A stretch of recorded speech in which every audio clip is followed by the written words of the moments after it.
Forget everything you think you know about Mongol hordes. Genghis Khan didn't just show up as a warrior on a horse, conquer half of Asia, then ride off into a bloody sunset. The truth goes way deeper, straight through betrayal, brutal family drama, and a kind of genius for survival you usually only see in apocalyptic movies.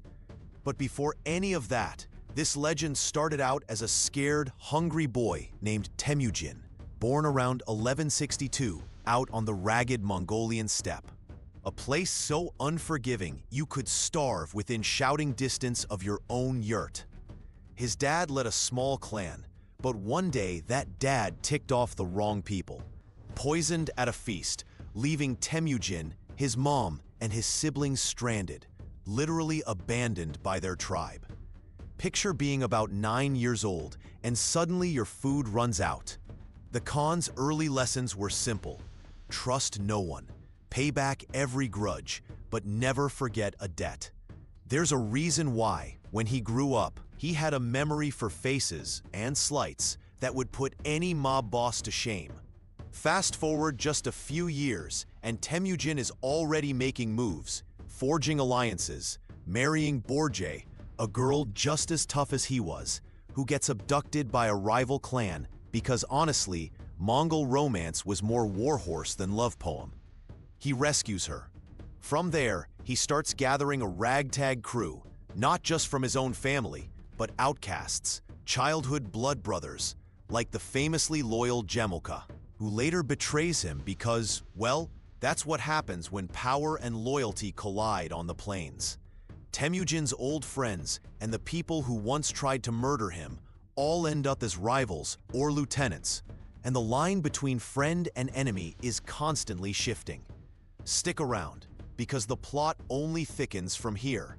When Temujin finally claws his way up to unite the Mongolian tribes, a process that involves mud, betrayal, and more arrow fights than there are grains of sand in the Gobi, the whole system of Mongol leadership does a hard reset.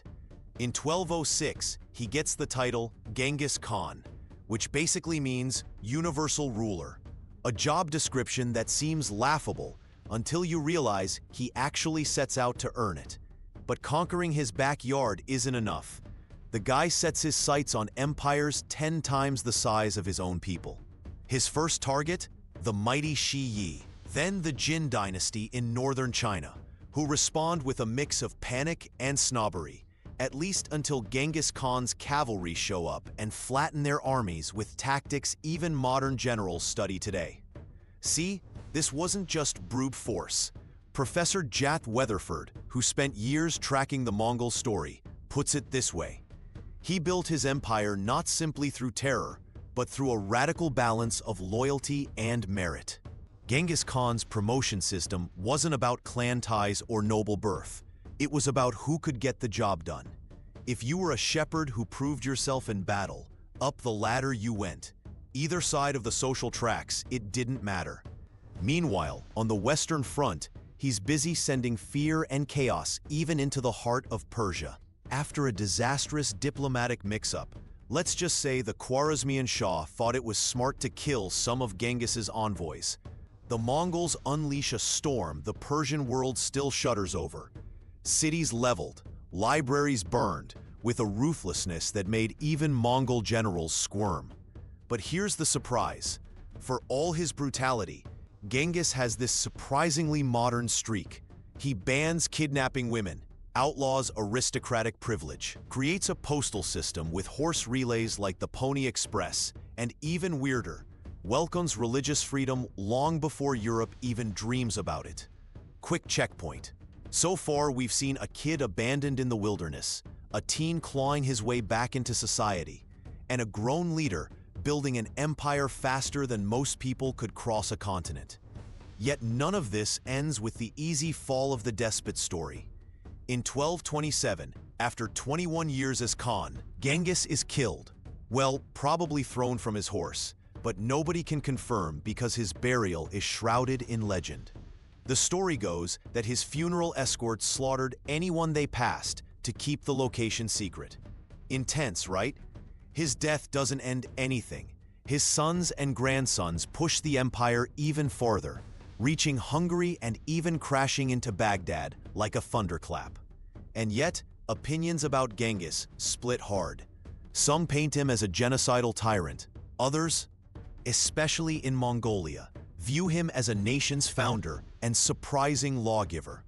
Recent genetic studies, they suggest roughly 1 in 200 men alive today could be direct descendants. That's about 16 million guys with a piece of Khan in their DNA, which is a wild legacy even by history standards. If this kind of domino effect blows your mind, hit that subscribe, because these are the tiny choices that change the world map. Bottom line, Genghis Khan built an empire out of nothing, rewrote the rules, and left a mark both awe-inspiring and terrifying. No simple villain, no easy hero, just a once-starving boy who managed to shake the world.